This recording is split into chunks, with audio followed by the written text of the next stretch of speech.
2009లో నియోజకవర్గాల పునర్విభజనలో భాగంగా పామరు నియోజకవర్గం ఎస్సీ నియోజకవర్గంగా ఆవిర్భవించింది. అప్పుడు తొలిసారిగా కాంగ్రెస్ పార్టీ నుంచి డివై దాసు పోటీ చేసి గెలుపొందారు. దాదాపు 16 సంవత్సరాల తర్వాత అదే కాంగ్రెస్ పార్టీ నుంచి పామర్ నుంచి ఆయన పోటీ చేయబోతున్నారు.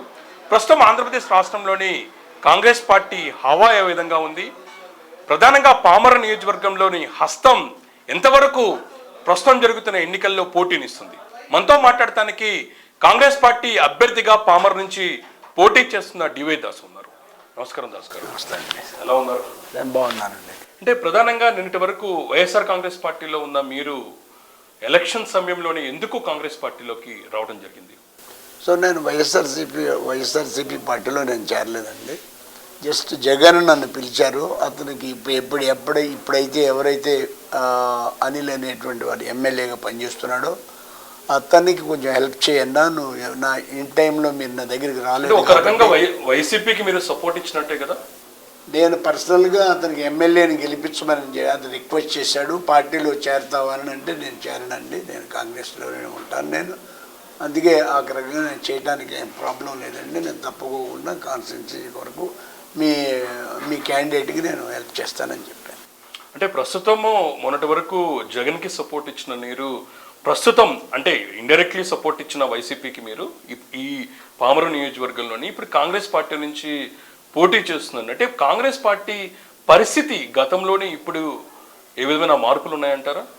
ఈ స్టేట్ విడిపోయింది, కనీసం కేవలం ఇది విడగొట్టింది కాంగ్రెస్ పార్టీ అనేటువంటిది ఒక బ్లేమ్ చేసినటువంటి ప్రతిపక్షాలు ఇద్దరు కూడా యాక్చువల్గా కాంగ్రెస్ పార్టీ అనేటువంటిది స్టేట్ని విడగొట్టలేదండి. జనరల్గా ఏంటంటే రాజ్యాంగం ప్రకారంగా ఎవరైతే ఒక స్టేటుని ఎడగొట్టేటువంటి అధికారం వాళ్ళకు ఉన్నా కానీ వాళ్ళు ఎట్టి పరిస్థితుల్లోనూ వాళ్ళు డెసిషన్ తీసుకునేటువంటి పరిస్థితి ఏ దేశాన్ని పరిపాలించేటువంటి పార్టీకి ఉండదు. వాళ్ళు చేసేది ఎడగొట్టేటువంటి విధి విధానాలు ఎలా ఉంటాయని అంటే ప్రతిపక్షాల యొక్క ఉద్దేశపూర్వకంగాను ప్రతిపక్షాలతో వాళ్ళ యాక్సెప్టెన్స్ తీసుకుని మాత్రమే చేయగలుగుతారు. అదేవిధంగా వీళ్ళు తెలుగుదేశం పార్టీకి వైఎస్ఆర్సీపీ పార్టీకి వాళ్ళిద్దరూ కూడా లెటర్ రాశారు. గతంలో ఉన్నటువంటి తెలంగాణ వాసులు దరిదాపు 76 సంవత్సరాలు ఈ స్ట్రగుల్ చేశారు, మాకు సపరేట్ చేసి ఇవ్వమనని. దరిదాపు 30-40 మంది ప్రాణాలు కూడా కోల్పోయి ఉన్నారు. కాబట్టి ఈ పరిస్థితుల్లో విడగొట్టాలని మేము అనుకుంటున్నాము, మీ ఉద్దేశం ఏంటి, ఇది చేద్దామా అనేటువంటి లెటర్ వీళ్ళకి రాస్తే అప్పుడు ఈ తెలుగుదేశం పార్టీ 5 పేజీల లెటర్ రాశారు. సో మాకు ఎలాంటి ప్రాబ్లం లేదు, మేము మా రాజ్యాన్ని మా దేశాన్ని మేము పరిపాలించుకుంటాం, మా రాష్ట్రాన్ని పరిపాలించుకుంటాం, మీరు విడగొట్టండి అనేటువంటిది మాకు ఎలాంటి అభ్యంతరం లేదనేటువంటిది వాళ్ళు లెటర్ రాశారు. అదే క్రమంలో ఈయన 2.5 పేజీలు వైఎస్ఆర్సీపీ వాళ్ళు కూడా యాక్సెప్టెన్స్ లెటర్ ఇవ్వటం జరిగింది. ఈ క్రమంలోనే వాళ్ళకి ప్రతిపక్షాలు ఒప్పుకున్నారు కాబట్టి స్వపక్షాల అభిప్రాయం అనేటువంటిది వాళ్ళ అభిప్రాయము మా అభిప్రాయము ఒకటే కాబట్టి మేము ఒప్పుకున్నా లేకున్నా కానీ పర్వాలేదని వాళ్ళు మమ్మల్ని పార్లమెంటులో కన్విన్స్ చేయటం, ఇవన్నీ కూడా మేము వద్దు అనని మేమే రియాక్ట్ అయ్యి ఎట్టి పరిస్థితుల్లోనూ మా ఆంధ్రప్రదేశ్ అసలు డెవలప్మెంట్కి పూర్తిగా నోచుకోలేదు కాబట్టి మీరు విడగొట్టవద్దు అని మేమంటే వాళ్ళు మమ్మల్ని కన్విన్స్ చేసి ఇదిగో వాళ్ళు ఇచ్చినటువంటి లెటర్స్ అన్నీ కూడా మాకు పంచిపెట్టారు. ఎవరు చంద్రబాబు గారు ఇచ్చిన లెటర్ పంచిపెట్టారు, ఆయన కూడా ఇరు ప్రతిపక్షాలు ఇద్దరు కూడా ఇచ్చినటువంటి లెటర్స్ కూడా ఈరోజు కూడా మా దగ్గర ఉన్నాయి అవి.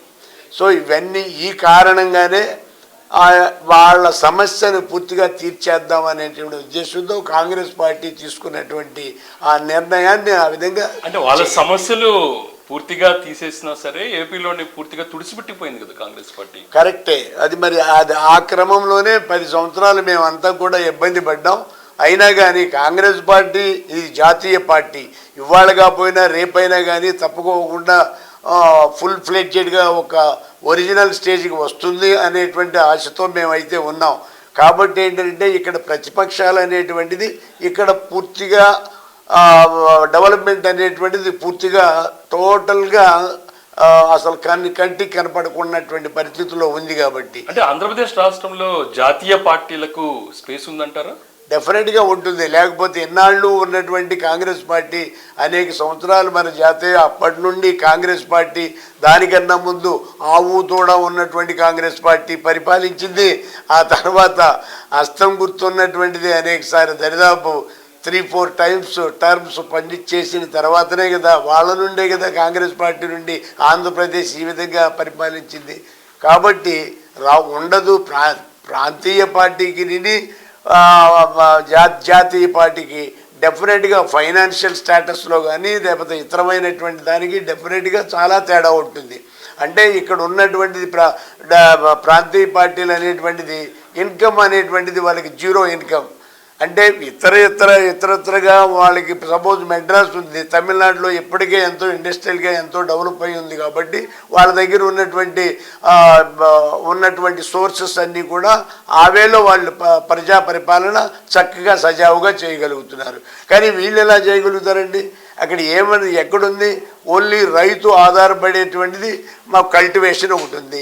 ఆ కల్టివేషన్ చేయడానికి కూడా పోలవరం కూడా వీళ్ళు వచ్చిన తర్వాత, ప్రతిపక్షాలు వచ్చిన తర్వాత పోలవరం ప్రాజెక్టు కూడా 10 ఏళ్ళు గతించినా కానీ రాజశేఖర రెడ్డి గారి టైంలో చేసినటువంటి పనే తప్ప, అంతవరకు మేము అది చేసాం ఇది చేసామనని తెలుగుదేశం పార్టీ ఏదో చెప్పిందనని ఏదో కళ్ళబొల్లి కబుర్లు ఆ మాట వాళ్ళు చెప్పడం, అదేవిధంగా నేను చేస్తానని చెప్పేసి టైం పాస్ చేసి మళ్ళీ రీటెండరింగ్ అనేటువంటి వాళ్ళు అది తిన్నారు ఇది తిన్నారు అని లేనిపోయిన సాగులతో రీటెండరింగ్ అనేటువంటిది ఆయనకు వెళ్ళి సంవత్సరాల తరబడి ఈ విధంగా టైంపాస్ చేసేసి ఏ విధంగా కూడా ఆ పోలవరాన్ని ఉన్నది కూడా దాంట్లో ఏదో ఆ కాపర్ డ్యామ్ అనేటువంటిది పూర్తిగా సర్వనాశనం చేసినటువంటి పరిస్థితి మనం ప్రజలు చూశారు.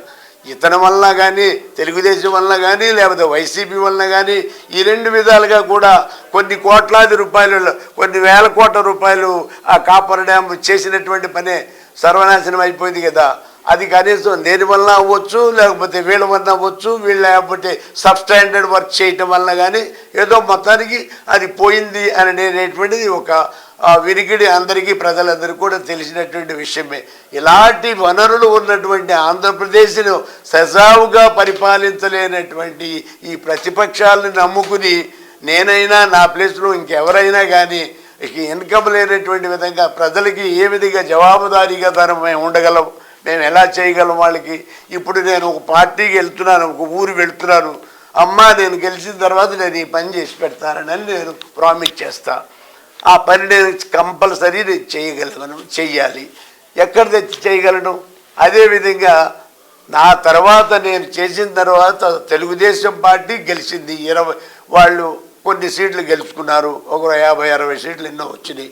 ఆ వచ్చిన తర్వాత వాళ్ళు చేసినటువంటి పని ఉంటే ఏమీ లేదు, ఎవరికి ఏం చేయరు. ప్రజల్లోకి ఎక్కడికి వెళ్ళినా కానీ, ఎవరు వెళ్ళి అడిగినా కానీ, మీలాంటి మీడియా వాళ్ళు వెళ్ళినా కానీ దాసు గారి టైంలో పని చేశారే తప్ప ఈ వచ్చిన వాళ్ళు ఈ 2 పార్టీలు ఎవరు ఏం చేయలేదనేటువంటి విషయం. ఏ ఉద్దేశంతో 2019 ఎన్నికల్లోని వైసీపీకి పామరు నియోజకవర్గంలో మీరు మద్దతు ఇచ్చారు? సో నేను ఆమెను ఐడియల్గా ఉన్నాను. నేను తెలుగుదేశం పార్టీలోకి కూడా నేను వెళ్ళలేదు. ఇంకో విధంగా ఇది కూడా కాంగ్రెస్ పార్టీ నుండే వెళ్ళినటువంటి అతను వైఎస్ఆర్సీపీ ఒక పార్టీ పెట్టుకున్నాడు. కాబట్టి కనీసం ఈ రాష్ట్రాభివృద్ధి కొరకు ఇది వీళ్ళైనా వచ్చినా కానీ కనీసం వీళ్ళకి కొంతవరకన్నా ఏదైనా మెరుగు చేయొచ్చు అనేటువంటిది ఒకటి నంబర్ 1. తర్వాత ఒక కోఆర్డినేషన్తో నాకు ఎలాగో సీట్ రాలేదు కాబట్టి ఎక్కడ కూడా నేను ట్రై చేయలేదు కాబట్టి ఆ వేలో నేను వీళ్ళకి కూడా నేను ఇతనితో అదే చెప్పాను. నేను ఇతనితో నేను ప్రతి ఊరు కూడా వెళ్ళినప్పుడు ఒకవేళ ఆయన నుండి మీకు ఏదన్నా ప్రాబ్లం ఏదన్నా ఉంటే నా సపోర్ట్ కూడా ఉంటుంది కాబట్టి మీరు అతనికి ఓటు వేసి గెలిపించండి అని చెప్పాను. నేను ఆ వేలో నేను ప్రజలకు హెల్ప్ చేయొచ్చు అనే ఉద్దేశంతోనే అదొకటి. అంత సపోర్ట్ ఇచ్చిన మీరు పామర్ నియోజకవర్గంలో వైసీపీకి ప్రస్తుతం సంతృప్తిగా ఉన్నారా? వైసీపీకి నేను ఇప్పుడు సంతృప్తిగా లేదండి. కేవలం అభ్యర్థికి మీరు సపోర్ట్ చేశారు కదా పామర్లో. అభ్యర్థికి ప్రస్తుతం అలాంటి అభివృద్ధి పామర్లో జరిగిందంటే లేదు, జరగలేదు. అసలు ఏమీ కూడా 5 పైసలు అభివృద్ధి జరగలేదు. అది వెంటనే నేను చూశాను. అతని వే ఆఫ్ వర్కింగ్, అతని వే ఆఫ్ స్టైలు, అతనికి ఉన్నటువంటి కాంటాక్ట్స్ అవన్నీ కూడా అసలు పనికి మారినటువంటి ఇల్లీగల్ కాంటాక్ట్స్తో, అంటే ఏంటి, పొలిటికల్ ఇల్లీగల్, నాట్ ఇది, అలాంటి వాటితో ఉండేటువంటి పరిస్థితుల్లో ఈ గ్రూపిజం అనేటువంటిది మెయింటైన్ చేస్తున్నాడు. ఇక్కడ ఎస్సీ ఎస్టీల మీద కేసులు పెడుతున్నాడు, రౌడీ షీట్స్ ఇవన్నీ పెడుతున్నాడు. ఆ పరిస్థితుల్లో వీళ్ళు ఇతనికి మనం హెల్ప్ చేసినా కానీ ఉపయోగం లేదు, చేసింది నేను తప్పు చేశానేమో అని అనేటువంటి నేను చాలా బాధపడ్డాను. పట్టుమనని అతనితో ఒక్క నెల కూడా నేను, 1 నెల 2 నెలల్లో కూడా అతనితో నేను కలిసినటువంటి లేదు. అతను కనీసం కలిసి దాస్ గారిని కలుపుకుందాము అనేటువంటి ఉద్దేశం కూడా అతనికి పూర్తిగా లేదు. ఎందుకో ఎవరో చెప్పారంట అతనికి, ఆయన నీ పక్కనుంటే నీ దగ్గరికి ఎవరు రారు, అందరూ ఆయన దగ్గరికే పోతారు అనేటువంటి ఒక వినికిడి అతనిది ఏదో నాకు రూమర్ వచ్చింది. సో అది కూడా ఒక నిజమే అయ్యి ఉండొచ్చు, ఆ పక్క ఉన్నటువంటి కొలీగ్స్. సో అతను నన్ను అవాయిడ్ చేశాడు. కాబట్టి ఇంకా నేను ఆ పార్టీలో నేను చేరినప్పుడు ఇంకా ఆ పార్టీతో నేను ఏ విధంగా ఉండగలను చెప్పండి. అదే 2009లోని వైఎస్ హయాంలో మీరు పనిచేసిన పరిస్థితి ఉంది. అప్పటి వైఎస్ పాలనను, ప్రస్తుతం జగన్మోహన్ రెడ్డి పాలన మీరు ఏ విధంగా చూస్తారు? అసలు నక్కకి నాగలోకి అనుకున్నంత తేడా ఉందండి.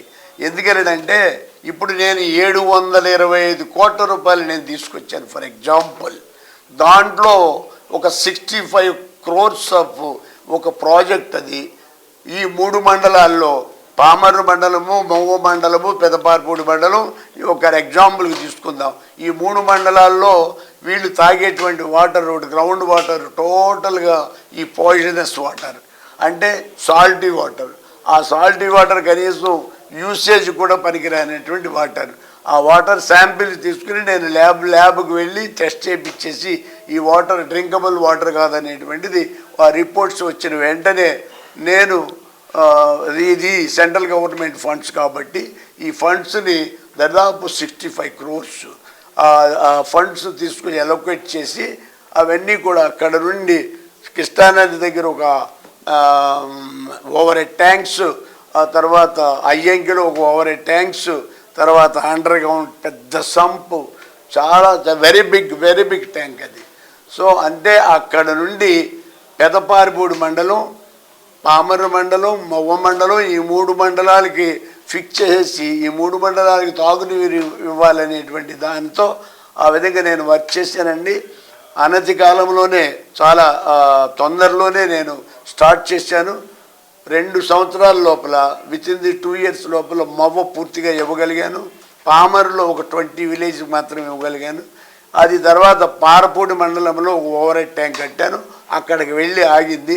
నా తర్వాత వచ్చినటువంటి 2 పార్టీల్లో కూడా ఎవ్వరూ ఒక్క ఇంచు కూడా దీని గురించి చిన్న 1,00,000 రూపాయల పని కూడా ఎవరు చేసింది లేదు. అయితే వాటర్ ట్యాంక్ కావచ్చు, బెల్ కంపెనీ కావచ్చు, మీరు తీసుకురాలేదు, తెలుగుదేశం పార్టీ హయాంలో వచ్చిందంటే తప్పండి. అది నా టైంలోనే వారు ఎవరైతే మేనేజర్, సీనియర్ మేనేజర్ లెవెల్లో ఒక జిఎం గారు, ఎందుకనంటే మాకు హైదరాబాద్లో ఒక డిఫెన్స్ ఇండస్ట్రీ, మాది డిఫెన్స్ ఎలక్ట్రానిక్స్, నేను ఇక్కడ ఉన్నాను అనేటువంటిది ఒక జనరల్ మేనేజర్. ఇక్కడ దాస్ గారు ఇక్కడ ఎమ్మెల్యేగా ఉన్నారు, ఆయన ఒకసారి అడగండి, ఆయన ప్లేస్ ఇస్తారనని వాళ్ళు నా దగ్గరికి వచ్చి నన్ను అడిగి, సో నేను ట్రై చేస్తానండి, నేను తప్పకుండా నేను ఇప్పిస్తాను, ట్రై చేస్తానండి నేను చెప్పాను. కాబట్టి టీడీపీ వాళ్ళ టైంలో వెళ్తానంటే వాళ్ళకేం తెలుసండి.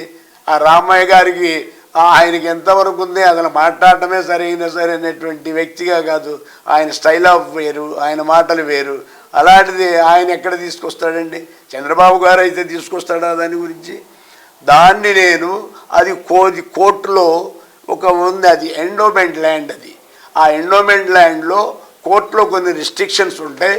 అది ప్రత్యేకంగా నేను హైకోర్టుకు వెళ్ళి 2-3 సార్లు తిరిగి, అప్పుడు ఒక మంత్రి గారు, రామచంద్రయ్య గారు, ఎండోమెంట్ మంత్రి, మీకు తెలిసే ఉంటుంది రామచంద్రయ్య గారు, ఆయన దగ్గరికి వెళ్ళి, ఆయన కాంగ్రెస్లో మంత్రిగా ఉన్నారు, నేను ఆయన హెల్ప్ తీసుకుని, సార్ ఇది బెల్ ఫ్యాక్టరీ ఇక్కడ పెడతామని అంటున్నారు, దయచేసి నేను నా రిప్రజెంటేషన్ మీద ఆయన లెటర్ రాసి గవర్నమెంట్ నుండి గవర్నమెంట్కి లెటర్ తీసుకుని అక్కడ ఉన్నటువంటి ఇద్దరు దీనికి సంబంధించినటువంటి ఒక advocates, senior advocates, government advocates వాళ్ళతో మాట్లాడి వాళ్ళతో సంప్రదించి దాన్ని మీద ఉన్నటువంటి లిటిగేషన్స్ అన్నీ కూడా ఆ ప్రాబ్లమ్స్ అన్నీ కూడా సాల్వ్ చేయించి మొత్తం free from all the legal points అన్నీ కూడా చేసి అప్పుడు వాళ్ళకి అలాట్ చేయాలి. అంటే పామర్ నియోజకవర్గాన్ని ఇంత డెవలప్ చేసిన దాస్ గారు 14లో విభజన వల్ల ఓడిపోయినా సరే ఆ తర్వాతైనా పోటీ చేసి గెలవాలి కదా.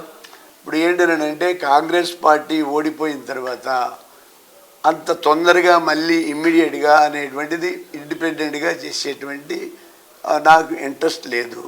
అదొక్కటి కారణం, దానివల్ల నేను చేయలేదు.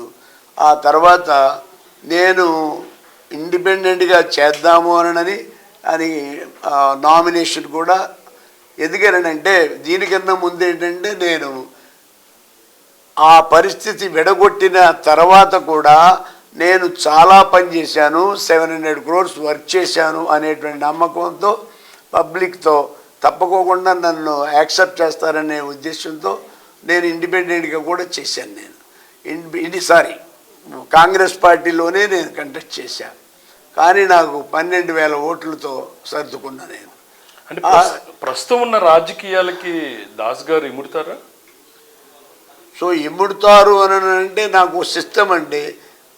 నేను ఎందుకనంటే నేను డబ్బు సంపాదించుకోవాలి అనేటువంటిది ఆ ఉద్దేశం నాకు లేదు. My intention is only I wants to work for the people. ప్రస్తుతం వ్యక్తిగత విమర్శలు చాలా తీవ్రంగా ఏ పార్టీ చూసినా సరే ఎక్కువగా కనబడుతుంది. అలాంటి పరిస్థితుల్లో మీరు ఏ విధంగా ముందుకు విమర్శలు అనేటువంటిది నా మీద అనేటువంటిది విమర్శలు అనేటువంటిది నేను అలాంటిది అంటూ ఉండదు. నన్ను ఎవరు విమర్శించినటువంటి మినిమం విమర్శించిపోయినా సరే ప్రజలు అలా కోరుకున్నట్లుగా కనబడుతుంది కదా ఎక్కువగా మాటల దాడుల విషయంలోని. నా మీద ఏ విధమైనటువంటి విమర్శలు ఈ రోజు వరకు నాకు ఎవరు ఒక పేపర్లో వచ్చింది కానీ లేకపోతే ఇంకోటి కానీ మీ మీద విమర్శలు అలా మాట్లాడే తత్వం గురించి అది ఉండొచ్చండి. ఇప్పుడు ఎందుకంటే ఇది ప్రతిపక్షాలు అనేటువంటిది వాళ్ళకు ఉన్నటువంటి సోర్సెస్ అనేటువంటిది ఏమీ లేదు.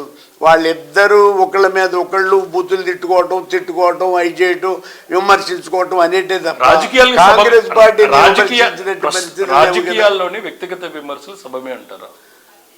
పూర్తిగా నేను వ్యతిరేకం. అది వ్యక్తిగత విచారణ ఎంత బూతులు కూడా తిట్టుకునేటువంటి ఆఖరికి ఇంట్లో ఉన్నటువంటి హౌస్ వైఫ్స్ను కూడా విమర్శించేటువంటి పరిస్థితుల్లో ఇలాంటి పార్టీలోకి వెళ్ళేసి నాకున్నటువంటి పర్సనల్ ర్యాపోని నన్ను నాశనం చేసుకునేటువంటి పరిస్థితి నాకు ఆ స్టేజ్కి నేను వెళ్ళేటువంటి వ్యక్తిని కాదు. నేను my intention is only I wants to work for the people. Sharmila ఆధ్వర్యంలోనే కాంగ్రెస్ పార్టీ పూర్వవైపు వస్తుంది అనుకుంటారా? సో నేను షర్మిల వైభవంలో అంటే ఇక్కడ నేను ఎలా చెప్పగలనంటే మీకు ఒక సెలెక్టెడ్ మా హైకమాండ్ అనేటువంటిది ఒక వ్యక్తిని ఒక క్యాపబిలిటీ ఉన్నటువంటి వ్యక్తిని మాకు పిసిసి ప్రెసిడెంట్గా వచ్చింది కాబట్టి ఆమె నిన్న వచ్చింది ఈరోజు నేను చెప్పేటువంటి పరిస్థితి అనేటువంటిది కాదు. ఇప్పుడైతే ఆమె చాలా స్క్రూడ్గా వర్క్ చేస్తుంది. రాయలసీమ అంతా కూడా ప్రతి ఊరు కూడా తిరుగుతుంది. ఆమె వే ఆఫ్ టాకింగ్ అనేటువంటిది ఒక డైనమిక్గా పనిచేస్తుంది అనేటువంటిది మాకు ఆశలు కనబడుతున్నాయి.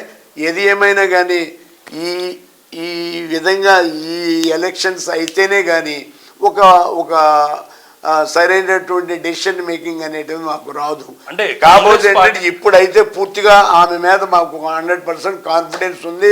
ఆమె క్యాపబుల్ లేడీ అనేటువంటిది మాత్రం మేము నమ్ముతాం. వైఎస్ని దగ్గరగా చూసిన మీరు ప్రస్తుతం జగన్ కావచ్చు షర్మిల కావచ్చు ఇద్దరిలోని ఆయన వారసత్వం ఇద్దరిలో ఎవరికి వచ్చిందంటారు? డెఫినెట్గా నేను చెప్పేది ఏంటి షర్మిలకే ఉంటుందండి. ఎందుకంటే వాళ్ళ నాన్నగారు ఎందుకు వస్తుందని అంటే ఒక ఆడబిడ్డ ప్రతి తండ్రికి ఆడబిడ్డను చాలా ప్రేమాభిమానాలతో ఒక ఆడ మనిషిని చాలా చూస్తారు. అదే క్రమంలోనే ఆ మెంటల్లీ బిడ్డ మీద ఎంత ఆశలు ఎంత నమ్మకం ఎంత కాన్ఫిడెన్స్ బిల్డప్ అయి ఉంటుందో ఆ క్రమంలోనే కొడుకుకి తండ్రికి కొడుకుకి కూతురికి ఉన్నటువంటి ప్రేమాభిమానాల్లో జనరల్గా ఎక్కువగా తండ్రికి బిడ్డ మీదే ఉంటుంది. అది కాబట్టి ఆ క్రమంలో చూసుకున్నా కానీ ఆ వారసత్వం అనేటువంటిది ఈమెకే వస్తుంది కానీ జగన్ గారికి ఉంటుందని నేను అనుకోను. ప్రస్తుతం కాంగ్రెస్ పార్టీ పోటీ చేస్తున్న ఆంధ్రప్రదేశ్ రాష్ట్రంలో అసెంబ్లీ కావచ్చు, ఎంపీలు కావచ్చు, ఈసారి బోని కొడుతుందా?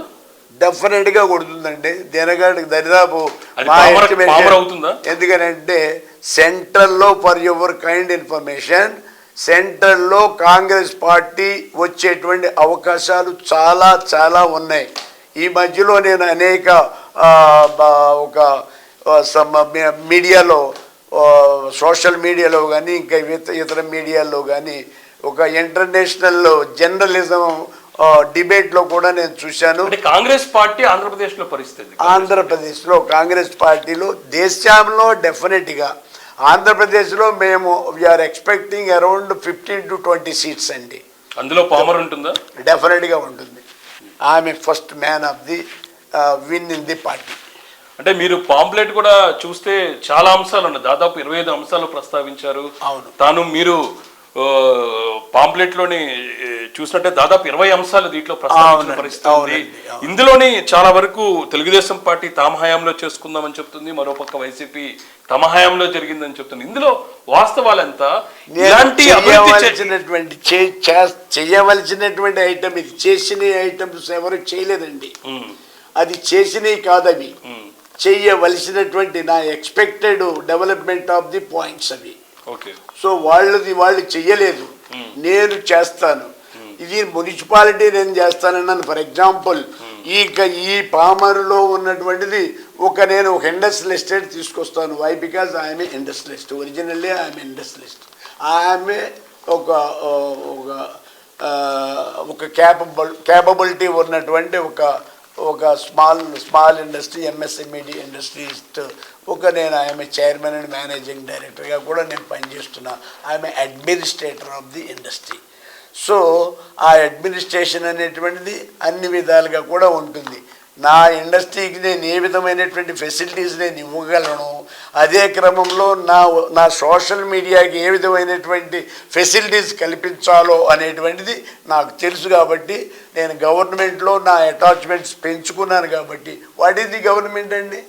Government is not a ministry, government is not a CM, government is only IAS and secretaries.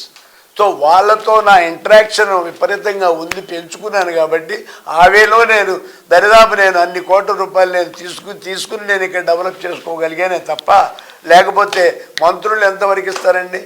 మంత్రులకు ఒక రేంజి వాళ్ళకి ఎట్లా ఉంటుంది? ఒక 5 కోట్ల రూపాయల వరకు ఒక సెక్రటరీ, ఒక 10 కోట్ల రూపాయల వరకు ఒక ప్రిన్సిపల్ సెక్రటరీ, దాన్ని దాటితే ఒక మంత్రి సిగ్నేచరు, ఒక 50 కోట్లు దాటితే సీఎం సిగ్నేచరు, ఈ వేలో ఉంటుంది. కానీ ఫండ్స్ మొబలైజేషన్ అనేటువంటిది ఫ్రమ్ స్టార్టింగ్ టు ఎక్కడి నుండి మండల్ లెవెల్ ఆఫీసర్స్ నుండి త్రూ ప్రాపర్ ఛానల్ ఆ విధంగా పోతూనే ఉండాలా. అక్కడికి టెక్నికల్ రీజన్స్ ఏదన్నా ఉంటే ఈఎన్సి, ఇంజనీరింగ్ చీఫ్ అనేటువంటి వాడు ఒక బ్రిడ్జ్ కట్టాలనుకుంటే ఈ must be recommend for it. It is a right for this one, very essentiality for the particular place, particular area అనేటువంటి వాడు సర్టిఫై చేస్తాడు. ఆ సర్టిఫికేషన్తో again government will sanction the proposal. Generally అంటే within the 5 to 10 crore, 5 crore ఓన్లీ secretary will sign. That is more than sufficient. And again if need again ఇంకా funds ఏదైనా కావాల్సి వచ్చినప్పుడు వాళ్ళ దగ్గరికి వెళ్తాం. ఒక మంత్రి యాజ్ ఎ బికమ్ బిఫోర్ మంత్రి is also MLA and I am also MLA. If I will go to him immediately he will sign and through the file. YCP vote చీల్చటానికి, వైసీపీని ఓడగొట్టడానికి కాంగ్రెస్ పార్టీ, టీడీపీ కుమ్మక్కై రాష్ట్రంలో పోటీ చేస్తుంది అనేది మాత్రం ప్రధాన ఆరోపణ. అది తప్పండి. వాళ్ళు కనీసం 15 సంవత్సరాల నుండి నేను చూస్తున్నాను, ఒక తెలుగుదేశం అనేటువంటిది ఇక్కడ రాదు. ఒక కాంగ్రెస్ ఫస్ట్ వచ్చినటువంటిది, కాంగ్రెస్ అనేటువంటిది గెలిచింది ఇక్కడ నా ద్వారా. ఆ తర్వాత ఆ కాంగ్రెస్ అనేటువంటి ఆ నేమ్తో ఆ జగన్ గారు వాడుకున్నారు. కాబట్టి ఆ వేలో అతను 2 సార్లు అతను కంటిన్యూటీ అతనికి ఉంది. ఎందుకనంటే నాకు ఆఫర్ వచ్చినా కానీ నేను అక్కడ దాంట్లో వెళ్ళేటువంటి అవకాశాలు లేవు, వాళ్ళ పద్ధతులు సరిగా లేవు. కాబట్టి 1 మినిట్, కాబట్టి ఇది నేను 5 సంవత్సరాలు నేను పనిచేశాను. 5 సంవత్సరాల తర్వాత 10 సంవత్సరాలు గతించిపోయింది. There is no any work in the development of the work in my constituency, even single pipe. Example, 65 కోట్ల రూపాయల నీళ్లు అక్కడ సెంట్రల్ గవర్నమెంట్ ఇచ్చినటువంటి ఆ ఇచ్చినటువంటి వాటర్ని నేను ఒక మండలానికి ఇవ్వగలిగాను, ఇక్కడ 10 గ్రామాలు ఇవ్వగలిగాను. ఆ మిగిలిన 2 పార్టీలు ఎందుకు చేయలేకపోయారో, అంటే మిగిలిన పనులు ఏం చేయలేదు, వాళ్ళు ఎందుకు చేయలేదు అనేటువంటి దాని మీద మనం ఆలోచిస్తే వాళ్ళ ఓట్లు నేను చీల్చడం ఏంటంటే, నా ఓట్లు వాళ్ళు ఏమన్నా చీల్చుకునే అవకాశం ఉంటుంది, కానీ వాళ్ళ అంత గ్యాప్ అంత కెపాసిటీ వాళ్ళకి లేదు. మరోపక్క తెలుగుదేశం, జనసేన, బీజేపీ ఎన్డీఏ కూటమి ద్వారా ఎన్నికల్లోకి వస్తుంది, మరోపక్క బలంగా వైసీపీ ఉంది. ఈ 2 వర్గాల నుంచి కాంగ్రెస్ ఎంతవరకు తట్టుకుంది? చూడండి, డెఫినెట్గా అవుతుంది. ఇప్పుడు ఇది చాలా మంచి ప్రశ్న వేశారు మీరు. ఇప్పుడు ఎన్డీఏలోకి ఎప్పుడైతే వెళ్ళాడో, ఒకసారి ఎవరైతే తెలుగుదేశం అధినేత లాస్ట్ టైం వెళ్ళాడు, నేను స్పెషల్ స్టాటస్ తీసుకొస్తాను, హోదా తీసుకొస్తానని చెప్పి ప్యాకేజీ తెచ్చుకున్నాడు. ఆ ప్యాకేజీ ఎవరికి ఇచ్చాడో, ఏమి ఇచ్చాడో, ఎంత ఇచ్చాడో, డబ్బులు ఇచ్చాడు. ప్యాకేజీ అంటే మనీ. ఆ మనీ ఇచ్చాడు అనేటువంటిది పబ్లిక్ చాలా నిరాశ నిస్పృహలకు వెళ్ళిపోయారు. మళ్ళీ ఇదే క్రమంలో అప్పుడేమో అలయన్స్తో వెళ్ళాడు, ఇప్పుడేమో పార్ట్నర్గా వెళ్ళాడు. ఆ వెళ్ళేటువంటి పరిస్థితుల్లో ఇప్పుడు మోదీ పరిస్థితి అస్తవ్యస్తంగా సెంటర్లో ఉంది. అలాంటి పరిస్థితుల్లో దీనివల్ల ముస్లిమ్స్ అందరూ కూడా యాంటీ అయిపోయారు, క్రిస్టియన్స్ అందరూ కూడా యాంటీ అయిపోయారు మోదీకి. ఆ మోదీకి అన్నప్పుడు మోదీకి యాంటీ అయ్యారంటే ఆటోమేటిక్ టీడీపీ కూడా గ్యాప్ పెరిగినట్టే. 100% వీళ్ళందరూ కూడా ఇప్పుడు ప్రాక్టికల్గా నా అబ్జర్వేషన్ ప్రకారంగా క్రిస్టియన్స్ అనేటువంటి ఒక్క ఓటు కూడా పడదు, అండ్ ముస్లిమ్స్ అంతకన్నా పడదు టీడీపీకి. వాళ్ళకి అసలు కూడా లేదు. అసలు అతని పొజిషనే ఇక్కడ సరిగా లేదని, నార్త్లో ఉన్నటువంటి పొజిషన్ నాకు తెలిసినంత వరకు, నేను కనీసం నెలలో 1-2 సార్లు నేను ఢిల్లీకి ఏదో పని మీద నేను వెళ్తూ ఉంటాను. కాబట్టి అక్కడ ఉన్నటువంటి లో లెవెల్ పీపుల్స్ ఒపీనియన్ అంతా కూడా మోదీ పేరు ఇస్తుంటే అన్పార్లమెంటరీ వర్డింగ్ వాళ్ళు ఓటమిటి వస్తుంది. అలాంటిది ఆ క్రమంలో ఆ నార్త్ అంతా కూడా యాంటీయిజం అనేటువంటిది అతనికి విపరీతంగా పెరిగిపోయింది. కాబట్టి కాంగ్రెస్ పార్టీ సెంట్రల్ గవర్నమెంట్ ఇక్కడ దేశాన్ని హస్తగతం చేసుకునేటువంటి అవకాశాలు మెండుగా ఉన్నాయి. కాబట్టి కాంగ్రెస్ పార్టీకి తప్పకుండా ఈసారి కాకపోయినా నెక్స్ట్ టైం అయినా కానీ స్టేట్ గెలుచుకుంది. చివరిగా పామరు నియోజకవర్గానికి ఇంకా చేయాల్సిన పనులు ఏమున్నాయి? ఎటువంటి సమస్యలు ఇంకా పామరు నియోజకవర్గంలో ఉన్నాయంటారు? చాలా ఉన్నాయండి. నేను చేసినటువంటి ప్రతి రోడ్లు కూడా శిథిలావస్థకు వచ్చినాయి. 13 సంవత్సరాలు 15 సంవత్సరాలు అయిపోయిన తర్వాత చాలా కొన్ని ఉన్నాయి, మళ్ళీ రీఫ్యాబ్రికేట్ చేయాల్సినవి ఉన్నాయి. తర్వాత ఒక్కదానికి కూడా 10 ఏళ్ళు గడిచినా కానీ ఆ డ్రైనేజ్ సిస్టమ్ అనేటువంటిది పూర్తిగా లేవు.